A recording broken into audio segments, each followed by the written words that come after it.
Assalamualaikum warahmatullahi wabarakatuh. Perkenalkan nama saya Dini Antika. Di sini mohon izin saya akan membahas terkait tugas UAS mata kuliah Hukum Bisnis. Mohon izin untuk share screen Bapak Yusuf.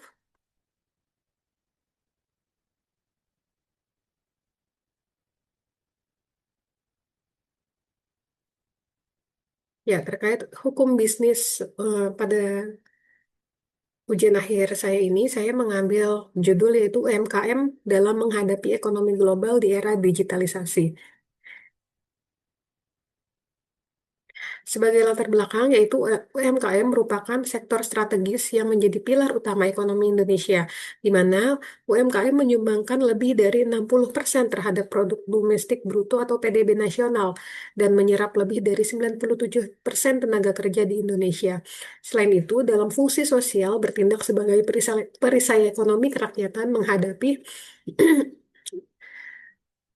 pengaruh bisnis global. Lalu selain itu, untuk fokus identifikasi masalahnya yaitu literasi digital sejauh mana kesiapan UMKM mengadopsi teknologi baru untuk bersaing secara global dan kompetensi produk impor yaitu bagaimana strategi mempertahankan pasar domestik dari produk impor yang lebih murah dan canggih serta terkait standarisasi internasional yaitu hambatan mutu non-tarif dalam mempengaruhi standar mutu di pasar global. Berikut merupakan tabel indikator permasalahan terkait literasi digital fungsional dengan data atau estimasi di lapangan, yaitu baru sekitar 20-30% UMKM yang menggunakan teknologi untuk analisis data dan manajemen stok. Sehingga dampaknya yaitu pengambilan keputusan bisnis masih bersifat insting dan bukan berbasis data. Selain itu, untuk indikator masalah penetrasi produk impor, data dan estimasi di lapangan yaitu peningkatan volume barang impor di marketplace mencapai 60-80% pada kategori produk konsumsi. Nah, ini dampak dari hal ini yaitu terjadinya degradasi pangsa pasar lokal akibat kalah harga atau price war dengan produk manufaktur massal. Lalu untuk indikator kesenjangan infrastruktur, biaya logistik di Indonesia masih tinggi, sekitar 23% sampai 24% dari PDB, jauh di atas negara tetangga, di mana harga produk UMKM menjadi mahal di pasar global karena beban ongkos kirim yang tidak kompetitif.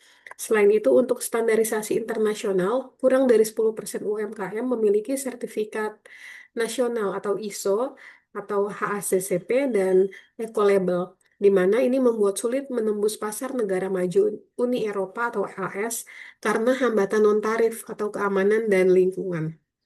Serta untuk akses permodalan digital, sekitar 60% UMKM masih masuk kategori un- unbankable atau belum terjangkau layanan perbankan secara formal.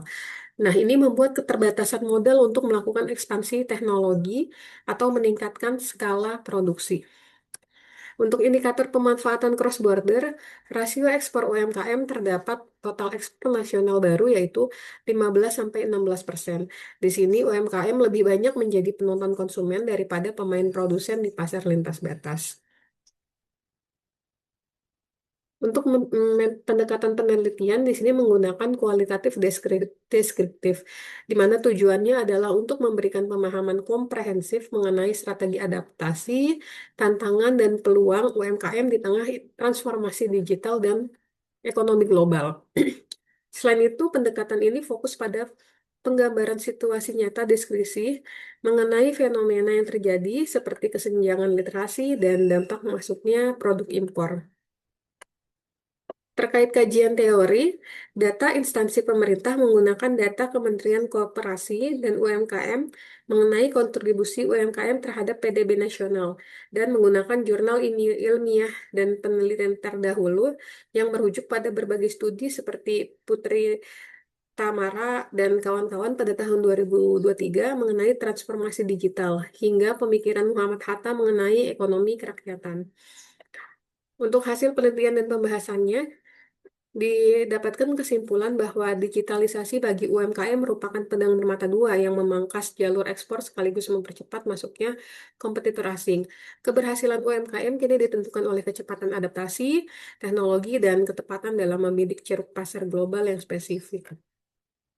Sehingga di akhir pembahasan di sini dapat saya simpulkan bahwa realitas digitalisasi yaitu ekonomi global di era digitalisasi merupakan realitas yang tidak dapat dihindari oleh UMKM dan berfungsi sebagai pedang bermata dua karena mampu membuka jalur ekspor sekaligus mempercepat masuknya kompetitor asing ke pasar lokal. Yang kedua, hambatan utamanya yaitu faktor utama yang menghambat UMKM untuk melakukan ekspansi global adalah kesenjangan infrastruktur digital serta sulit memenuhi standar sertifikasi internasional. Dan rekomendasinya yaitu bagi UMKM segera melakukan transformasi digital secara menyeluruh, tidak hanya terbatas pada pemasaran, tetapi juga mencakup manajemen rantai pasok. Dan bagi pemerintah diharapkan memperkuat regulasi tata kelola cross-border e-commerce untuk melindungi UMKM dari praktik predatory pricing atau uh, praktik-praktik yang merugikan oleh pihak asing. Berikut merupakan daftar pustaka dari tugas dan presentasi yang telah saya paparkan. Baik, sekian presentasi dari saya untuk tugas UAS Bisnis. Kurang lebihnya saya mohon maaf. Terima kasih, Bapak. Wassalamualaikum warahmatullahi wabarakatuh.